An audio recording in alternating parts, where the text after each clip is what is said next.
In the middle of the 19th century, Britain was gripped by the fate of an Arctic expedition. A nation's pride was at stake. Sir John Franklin, the intrepid polar explorer, had been sent to find a route through the ice at the top of the world. His entire expedition, 129 men, all died in the Arctic. Why the disaster happened has never been fully explained. The problem with the Franklin story is the ending is messy, that he disappears, that the crew disappears, the ships disappear, and of course there was this chaos around what happened at the end. Where did they go? Why did they abandon the ships? What did they do in their last kind of desperate weeks of survival? But most importantly, the writings are lost. This lost object in the Arctic wilderness, which is the account of this story. After 150 years, Franklin's records are still missing, and the quest to solve the mystery still goes on.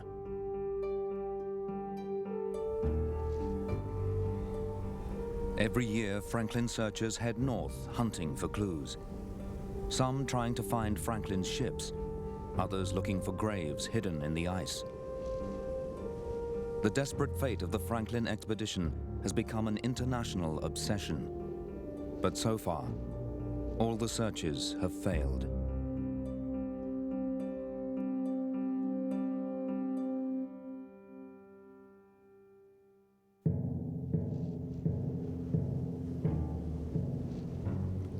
Nine years after Franklin left England, Dr. John Ray, an Orkney man, was mapping part of the Arctic for the Hudson Bay Company. Up to that point, the full might of the British government had failed to discover the whereabouts of the expedition. Now, by chance, Ray was about to learn the stark truth. When he came across a group of Inuit hunters, he spotted a piece of braid from a Royal Navy officer's cap band. The Inuit had taken the band from a dead white man on a nearby island. The island, they said, was littered with corpses. This was the first news of the expedition. But when Ray's report was published, it was not what Victorian Britain wanted to hear. From the mutilated state of many of the corpses, our wretched countrymen had been driven to the last resource: cannibalism.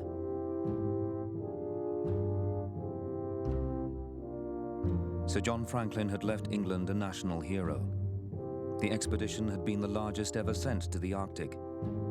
But the allegations of cannibalism meant that what had been seen as a national tragedy was now a national disgrace. How could it have gone so disastrously wrong?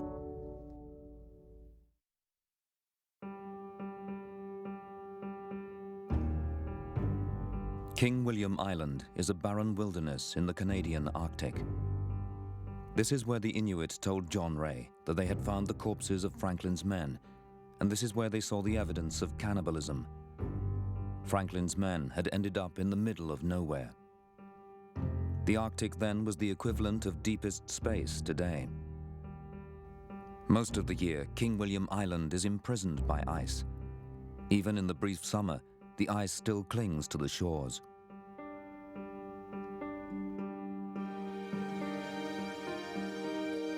But for the British imperial machine, this unexplored territory was just a new quest. Exploration allowed us to imagine the very possibility of empire. It allowed us to imagine ourselves as empire builders, and the heroes of empire building were, of course, these people like John Franklin, like Mallory, like Livingston, these people who went into the unknown and actually revealed that unknown to us. And they thought of themselves as heroes in those terms. You know, these people weren't cynically pretending to be heroes. They actually believed themselves to be heroic, and they believed this enterprise to be a heroic enterprise.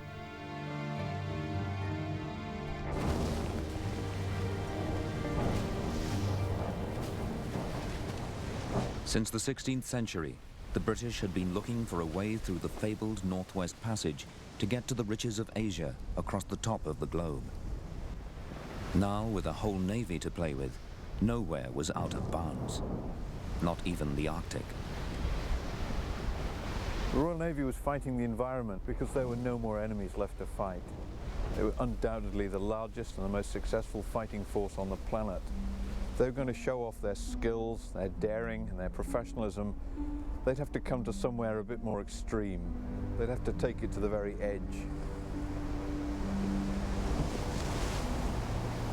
To navigate the Northwest Passage, the British would have to thread their way through the world's second largest archipelago, a dense maze of ice-locked islands with no certainty that a route existed.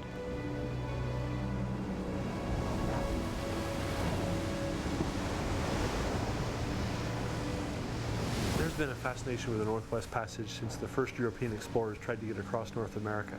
But the other side of it is, as soon as they realized that this was an Arctic passage, it was going through ice and through icebergs, that it took on a mystical quality that was unlike that of any other exploration area in the world.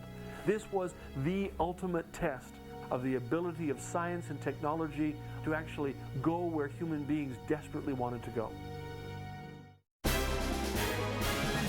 You're watching HD Theater. You know why I'm here. To help you lose weight, get healthy, and It's where if another 95 classics and investigate. Roll's convertible. This is pretty awesome. So the door will close. Departure. you're watching HD Theater.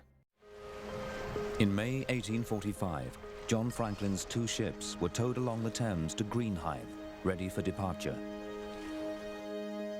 Franklin and his officers all had their pictures recorded by the new daguerreotype method and then redrawn and published in the Illustrated London News. The daguerreotype of Franklin taken that day is the only photograph of him in existence. He was suffering from a bad cold. As they left, a dove landed on one of the ship's masts. Franklin's daughter saw it as a good omen.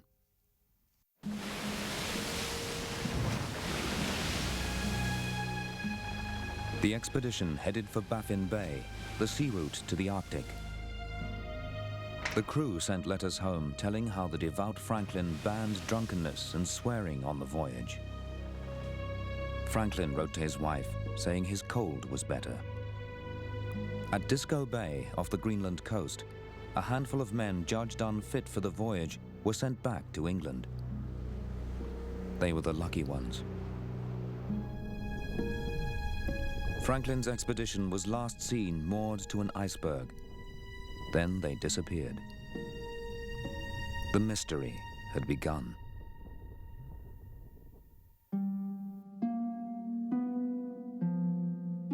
Franklin's ship, the Erebus, was named after the entrance to hell. His second ship was called the Terror. But compared to modern icebreakers, these tiny wooden vessels were mere toys. This is a scale model of Franklin's Erebus, built from the plans held at the National Maritime Museum.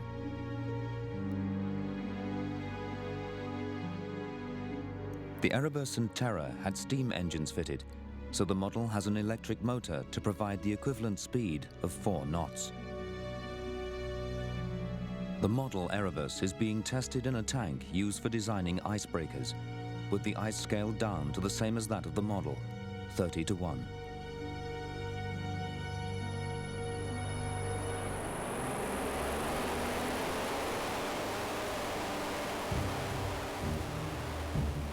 Once in the water, viewed at scaled-down speed, even the smallest amount of ice cover soon proves too much for the model.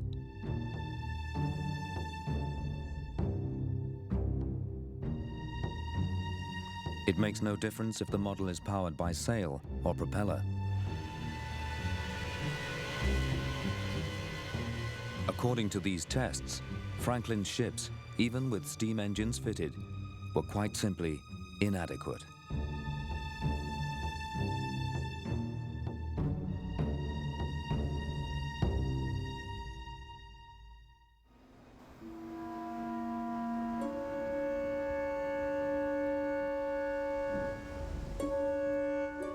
If they were to survive the Arctic, the Erebus and the Terror had to take the line of least resistance. We know that Franklin entered the passage from Baffin Bay and that his ships ended up trapped at King William Island, 500 miles southwest. To get there, the ships must almost certainly have gone down Peel Sound.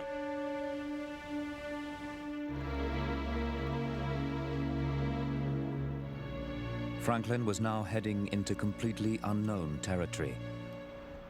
Previous British Arctic expeditions had found the entrance to Peel Sound blocked by ice. The Admiralty maps didn't even show a way through. The British had made a good start to making a map of the Arctic. The trouble was, in the middle it was all white space. They just didn't know this part at all. But worse than the empty space were the points of conjecture, places where men had seen something on the horizon and filled in a dotted line and given places names that suggested they were dead ends. And it would be those dotted lines that did for Franklin. Franklin's good fortune at being able to get down Peel Sound was the beginning of the end. When he emerged from the channel, he was facing the northern tip of King William Island. But Franklin thought it was a landmass, not an island. He thought it was King William Land. There were dotted lines on his charts connecting the east side of the island to the Boothia Peninsula, closing off, it seemed, the Eastern Passage. Franklin would have had to assume the only way he could go was down the Western Passage. But by making that choice, he was heading into one of the greatest ice traps in the polar region. Satellite photography of the area shows how each year ice breaks off from the polar cap and the wind blows it directly into Franklin's path.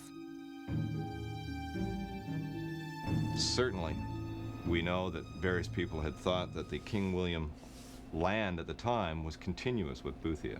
That may have borne into his decision. He chose take the western route to come down through Victoria Strait. Might have been led into that by a trap of a typical southerly wind of the summer, which pushes the heavy mass of ice against Victoria Island. Went into that lead, that open water.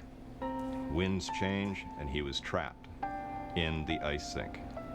Nowhere to go. Likely, nowhere to move.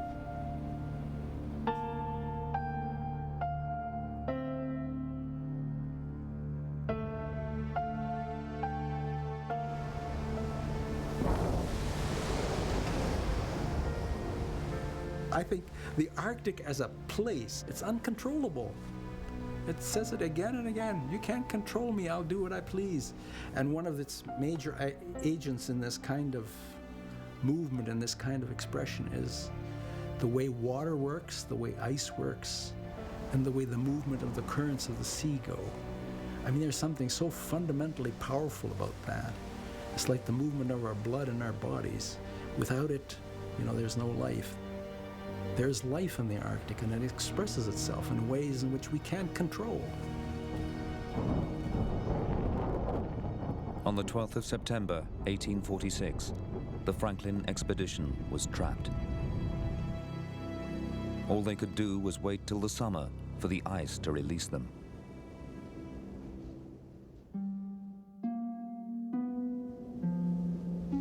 But when the summer came, the ice refused to break up. Now, the terror began. It's very hard for me to imagine how bad it would have been on the ships. The perennial, almost continual fear that the ice was going to break through the hull.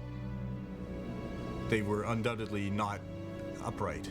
It would be very unlikely that the ice would keep them upright. It would cant them to one side or another. So your whole world below is slanted, and everything's slanting, and the condensation from the stoves and just the close quarters. 64 men in a 100-foot vessel. Months passed, and still the ice was holding. I've been beset in the ice. We were in the ice for 10 days. During that period, the feelings were absolutely amazing. The impressions were amazing. The sound of the ice, the grinding. It's a totally different sound from breaking the ice. There you still have that feeling of power. You're making the ice make that sound. But when you're stopped in it and it's doing it, you know the utmost power that nature has there. The crews on board the Terror and the Erebus must have felt even worse than that. I can't imagine what it must have felt like in the dark of night on board those ships, beset in a very open, ice dynamic area. It was now almost 3 years since the expedition had left England.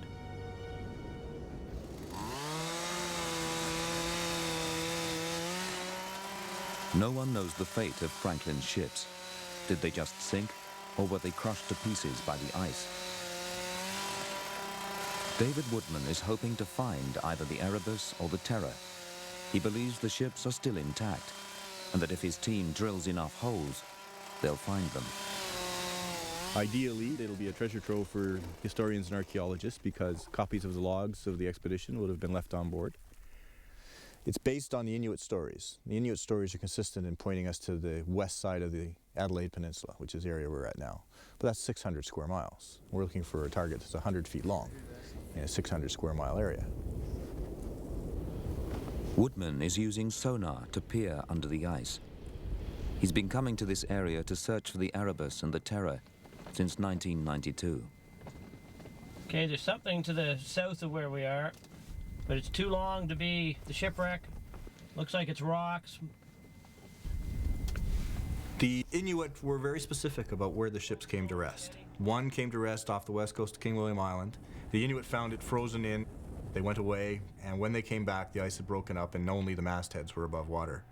So we know that it's in a diveable depth, less than 150 feet. We know that it sank on its keel. And so the expectation is that this will be one of the most beautifully preserved wooden wrecks in the world.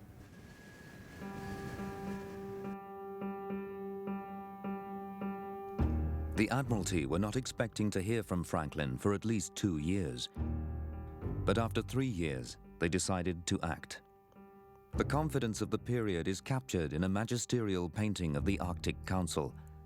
In reality, it was less grand, simply Franklin's colleagues guessing what might have happened to him.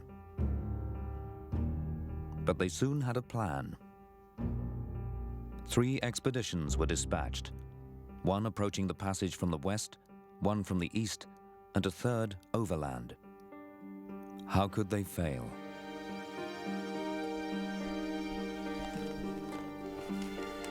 The search went on for 11 years.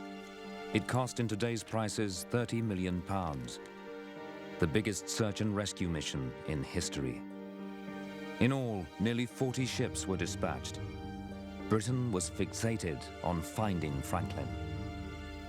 Nearly 150 men were involved. And think of the number of relatives that would have touched.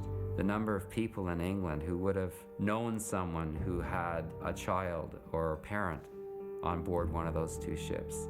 And you begin to realize how the collective attention of a culture begins to focus on this brewing disaster.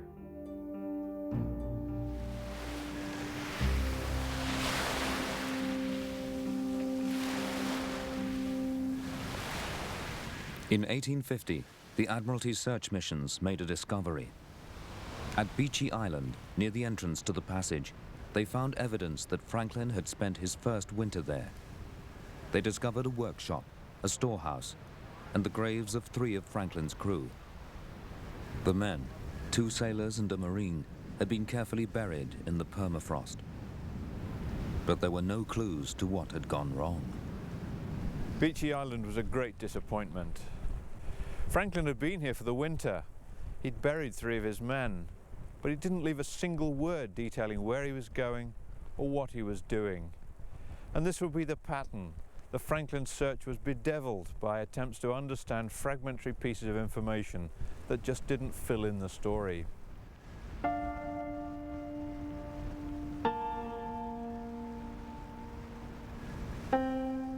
The 3 deaths were a mystery.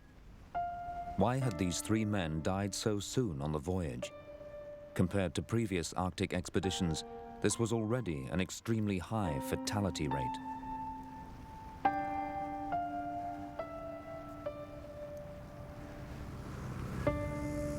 In the headstrong world of the 1980s, a group of Canadian academics went to Beechey Island. Forensic science was taking up the Franklin challenge. The scientists had got permission to exhume the 3 bodies. They were going to dig into the permafrost and poke into the past. But just like the 19th century investigators before them, the scientists were destined to find only fragments of evidence. Curly, dark. When the expedition leader, Owen Beatty, revealed William Brain's face, it was as though the Marine were being brought back to life. Exposing. But could the preserved bodies tell the scientists what had gone wrong? The crewmen were autopsied, and the results were startling. The men were suffering from lead poisoning. The lead levels in their hair and bones were abnormally high. Was this the reason the expedition failed? Beatty found more evidence on Beechey Island to support his lead poisoning theory. He blamed the source of the poisoning on the expedition's canned food. The solder used to seal the cans was 90% lead. Here's a beautiful example of a can with inside big lumps of lead tin solder in direct contact with the food. And I think there's no question here that these cans are an extremely important part of the story. Beatty's exhumations continued, but his enthusiasm for lead having caused the crewmen's deaths was not shared by other scientists. Everybody in industrialized world in the 1800s was awash in lead. There was medicinal lead, there was lead in the plumbing, there was lead in the pewter, there was lead obviously in the tin cans that were soldered. But lead poisoning rarely kills people. It may make them weak, may give them a lot of stomach cramps and pains. Pretty hard for chronic lead exposure to actually be the cause of death of people as you would expect of a cluster of, let's say, 3 people dying the first winter. Hard to explain based on lead poisoning alone.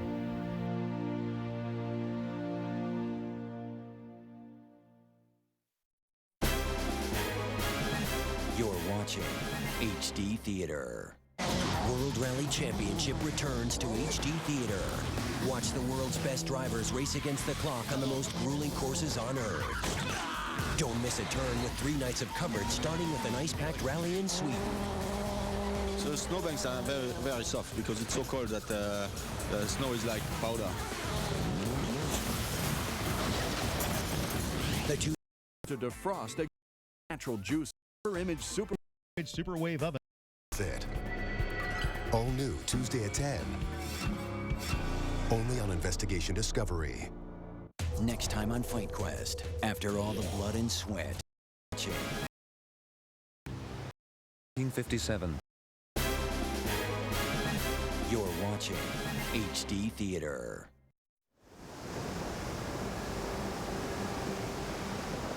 In 1857, the British made their last attempt to find the Franklin expedition.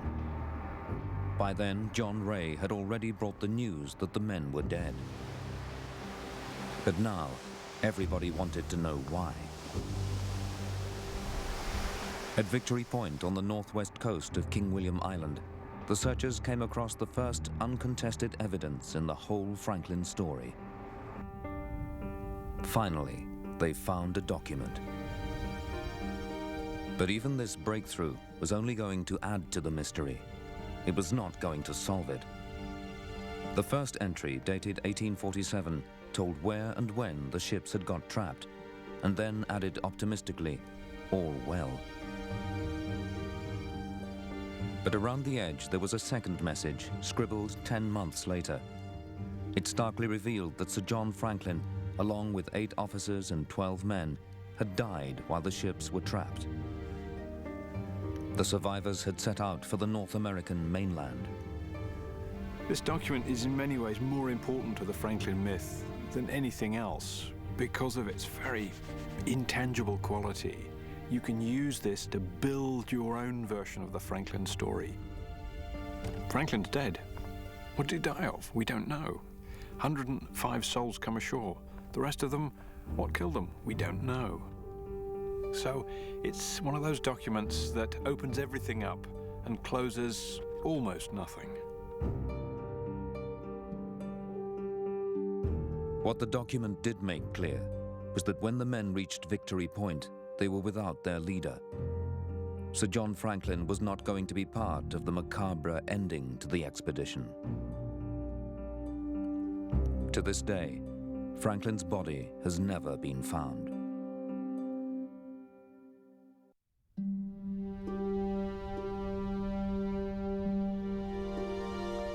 "14 years after the Franklin expedition had left England, the searchers found a lifeboat.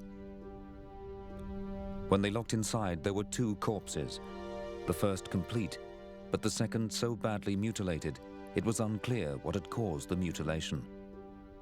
Was this the evidence of cannibalism that John Ray had reported? By the side of the boat were 2 loaded guns. At last, it seemed there was a story here.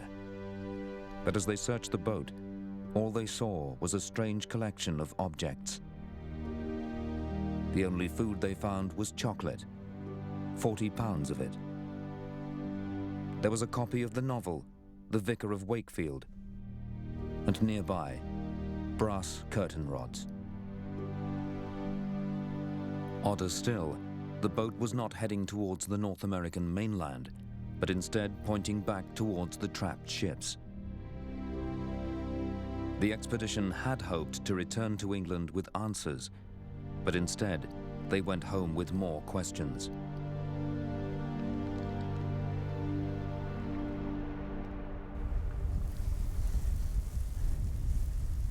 When Franklin's men left their ships and walked across the frozen sea to King William Island, for them it was like landing on Mars.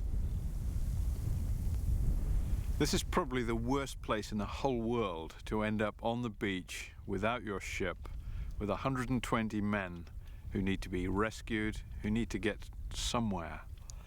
Wherever you look from here, you're going to be 1,000 miles from safety, you're 500 miles from the nearest tree, and quite honestly, there isn't a more desolate space on the face of God's earth. This corner of King William Island is so remote and so barren that the Inuit didn't even bother to give it a name. The men's plan to get out of here was to head for the North American mainland, to Back's Fish River. What the Victory document didn't say was why their new commanding officers, Crozier and Fitzjames, had decided to go that way. The officers who landed here from the Erebus and the Terror knew exactly where they were, and they knew exactly how far it was to safety. They knew exactly what their chances were. They had 2 choices. They could go that way, it was 1,000 miles, and they might find some food on the way. They could go that way, it was 500-600 miles, and they wouldn't find any food, and they might, if they were lucky, meet a ship in Baffin Bay. They were going to die unless they got very lucky.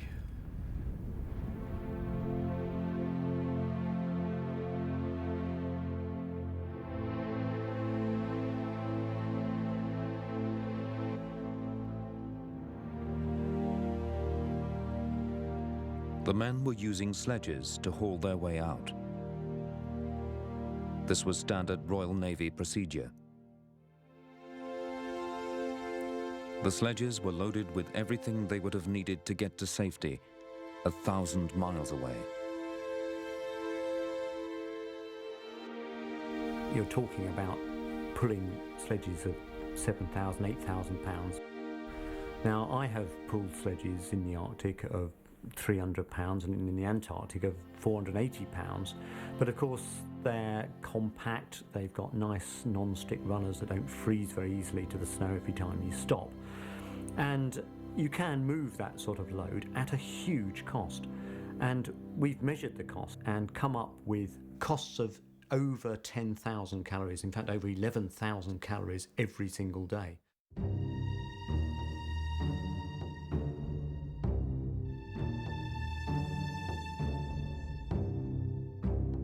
On a frozen lake in Canada, 70 volunteers are going to experience hauling sledges across the ice. The last search expedition had measured the sledges they saw, 23 feet long and 5 feet wide. The sledges were loaded up to the weight Franklin's men would have had to carry. Historians and scientists estimate they took at least 3 pounds of food a day for each man, as well as tents, stoves, and all the other paraphernalia of survival.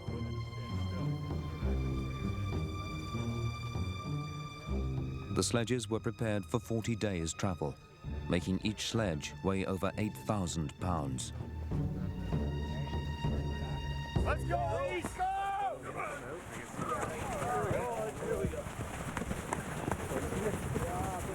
Push!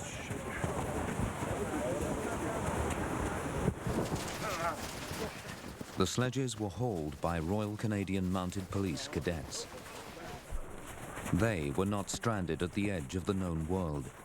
They had not been away from home for 3 years, and they were not suffering from scurvy, the plague of all 19th century Arctic travelers. And even the temperature on the lake was fine, just above freezing.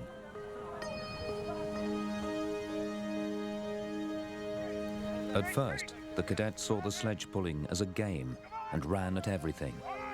The 3 teams began to compete against each other and saw each obstacle as a challenge. On King William Island, some of these snow ridges would have been up to 20 feet high.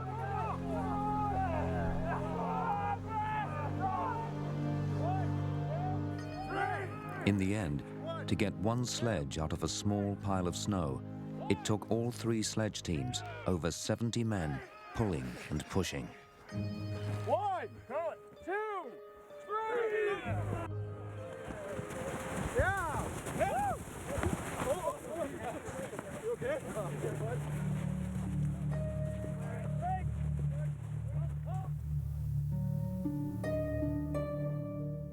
As the sledging went on into the afternoon, the cadets began to slow down. And this was just day 1. Franklin's men were facing an unknown number of days. The average temperature on King William Island at the time of year they left the ships was -22. Living in Arctic conditions, you just sort of deteriorate slowly. As you become thinner, weaker, hungrier, your strength is just completely sapped. Your muscles are just gone.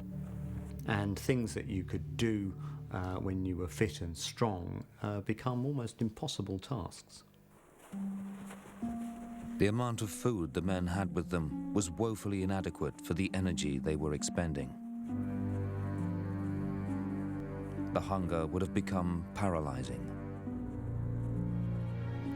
Yet some dragged their sledges 200 miles.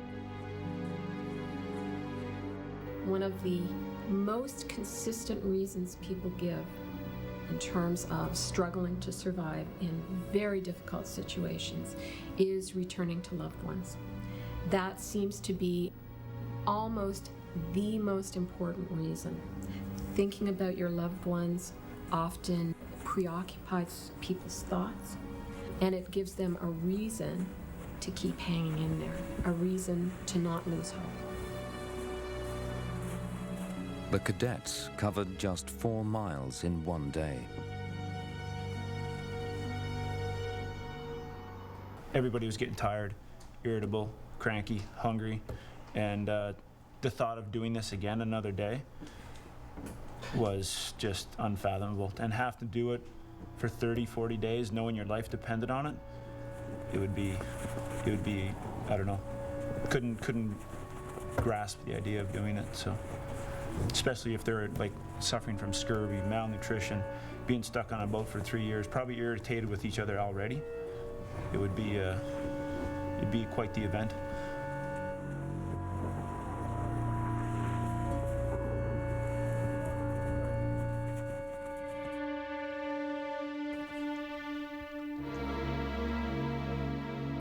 Some of the men made it as far as the North American mainland, but tragically, the escape plan turned into a death march. Thousands of miles away from home, every single man died. You're watching HD Theater. There you go. Myself. Up and running. You're watching HD Theater. In Victorian Britain, it didn't take long for the blame game to get up and running. Everybody wanted a villain, and soon they found one. The man who had supplied the canned food for the expedition, a Hungarian immigrant, Stefan Goldner. Goldner's factory in London's East End had provided a large part of the expedition's 3-year food supply by undercutting everyone else's prices. Victorian England was suspicious. The condemnations rose to a crescendo when the news of the number of deaths on board the ships was revealed. The deaths of 24 men made this the highest death toll of any Arctic expedition, even before the men left the ships. Goldner's canned goods were produced by a new method that he had successfully patented. Was this new process the reason for the deaths on board?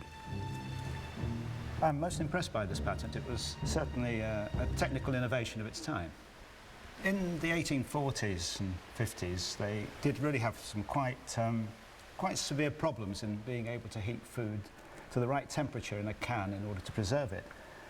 And what Goldner discovered was that if you were to heat it in a solution of salt, the one that he recommends here is muriate of lime, that you can actually achieve quite high temperatures.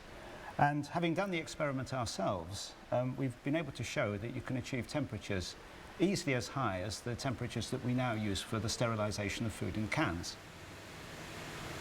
The Navy bought 8,000 of Goldner's cans. The contemporary evidence of the food's condition comes from the expedition itself. The Franklin expedition tried the food before they reported home for the last time. There was not a single complaint raised. The officer who commanded the supply ship, the Barretto Jr., reported he dined on board the Erebus with Sir John Franklin on canned food, and the worst he could say of it was the potatoes didn't taste of much. There doesn't seem to have been anything wrong with this food. Even if the canned food satisfied 19th century standards, there's another accusation. Goldner's food could have been the source of a poison the Victorians didn't even know about: botulism. Botulism is a pretty lethal disease. It's this insidious onset of weakness of the face, eventually causing paralysis of the diaphragm, so you suffocate and can't breathe. Pretty miserable death. It doesn't affect your ability to think, so you're completely awake during that process. Horrible, miserable way to die. But if that was the case, clearly it would have shocked the ship's surgeons or people making decisions. They probably would have related it to eating the cans. If 2 or 3 people ate from the cans that night and all 4 or 5 of them died from a single can, they might have been able to put that together. If the botulism wasn't in the cans, perhaps it came from somewhere else. Botulism E is a separate strain of the poison, endemic in the area where the ships were stranded. If the men had gone hunting and the officers ate larger portions, that could explain why proportionately more officers than men had died. My guess is if they saw something that was worth hunting and killing, they probably did. Some of it gets eaten, some of it gets frozen in the ice, thawed, rethawed the next winter, or thawed as they think they need it, and it releases the botulism type E. They all eat together. Maybe the officers get more fish or more walrus or whatever was the better tasting goodie of the day, and lo and behold, 5 or 6 officers are dead.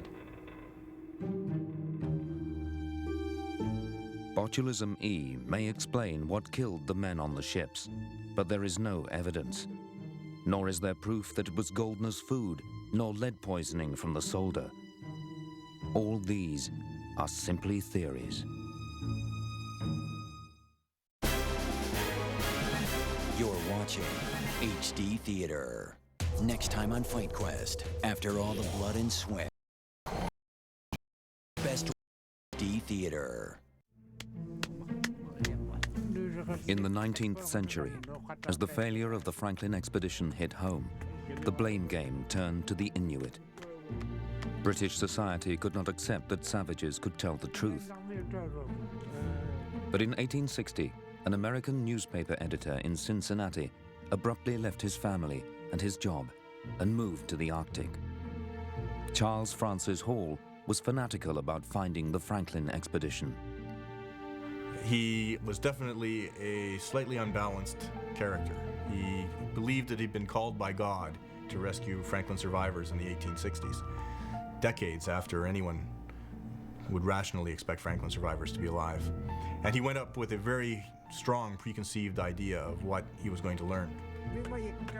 Hall gave himself to the task. He learned to live like the Inuit and to survive in the Arctic. The more he lived with them, the more he trusted what they told him. We have to believe the Inuit testimony because what axe have they to grind not to tell you what they really saw? Their memories are very sharp because they depend on their memory only to tell their stories. And so that if white men, these strange creatures, would come into your land, into your country, and wander through it and die wandering through it, I mean, these are stories which would be absolutely told and told and told and told again.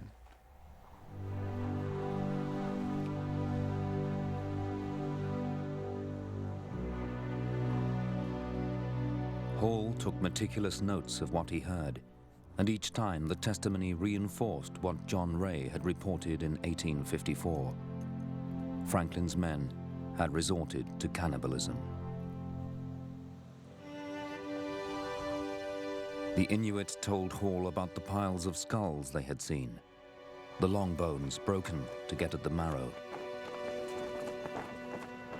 They described kettles filled with human flesh, and even sailors' long boots with cooked flesh inside. They had details of sawn-off hands and mutilated bodies. As the food had run out, and more men had died, in their desperation to escape, the Franklin expedition had carved up and eaten their dead colleagues. If you've got 105 men heading south, as they're going, of course it's heavy work.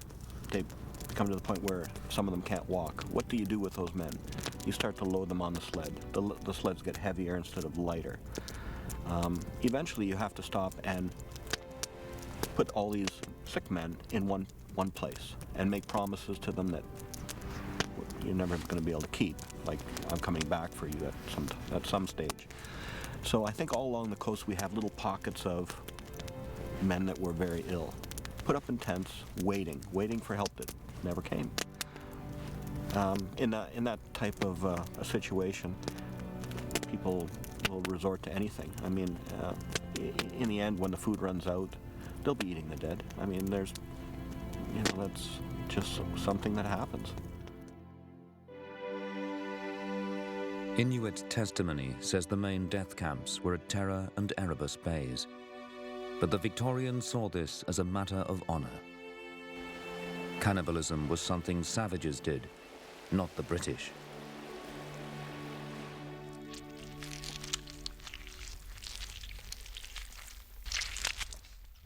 Today, forensic science has a less emotional response to the Inuit claims. Already, we've hit bone, so we can't go any further down that way. All we can do is bring the blade back along that bone. Skeletal remains are a really good indicator of an insult to a body, because when something comes in contact with the bone, which is a hard substance, it leaves a mark. You can see the scoring marks that will appear on the joint, and down here is the bone. It's just going to leave these little nicks on the surface. You're seeing just the points of contact of this blade as it's hitting the bone.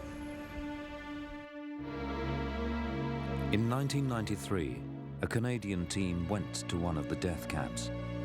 They collected nearly 400 bones, and over a quarter of them had cut marks.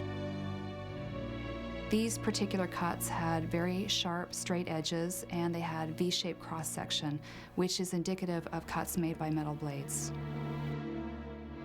Some of the cut marks were found in areas of the long bones that would have had a lot of tissue over top, and this suggests that perhaps these cut marks were a result of defleshing. That is, individuals were removing those fleshier parts of the body for consumption. It's clearly indicative of cannibalism. It's something that I could do. And if you put yourself in the situation of the air crash in the Andes or whatever it may be, I'm afraid I would have no qualms. And I'm no different to anybody else who was on the King William Islands at that time.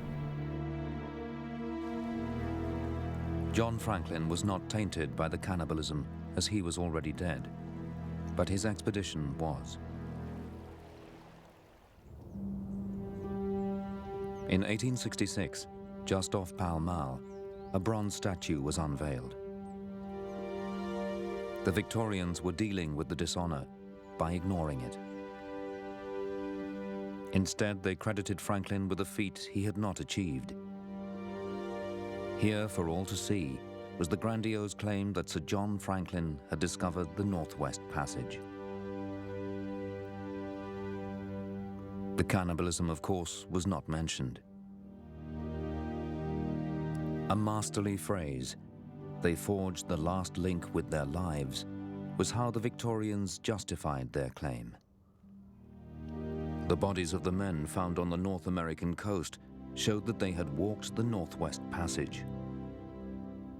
Franklin's men may have got through, but his ships hadn't.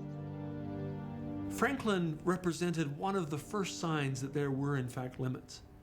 That there were places where British science would not succeed. There were places where British naval ability could not, in fact, surmount the obstacles.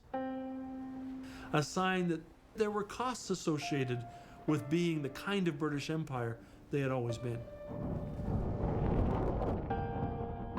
That there were, in fact, places where the British Empire was not able to assert its domination.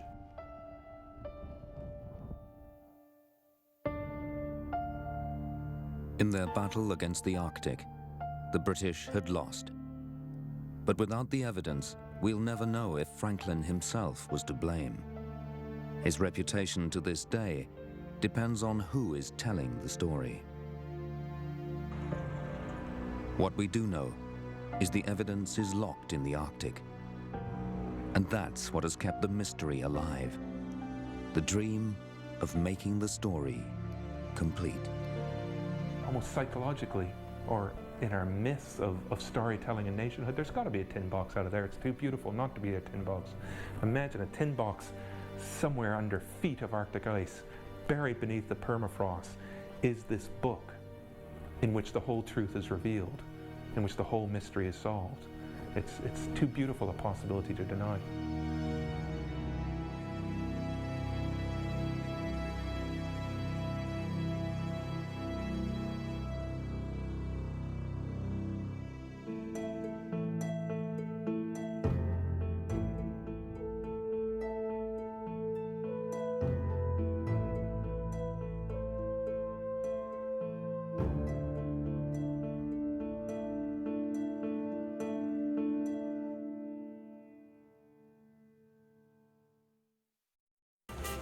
Landlocked Quito and Otavalo, high in Ecuador's Altiplano, are home to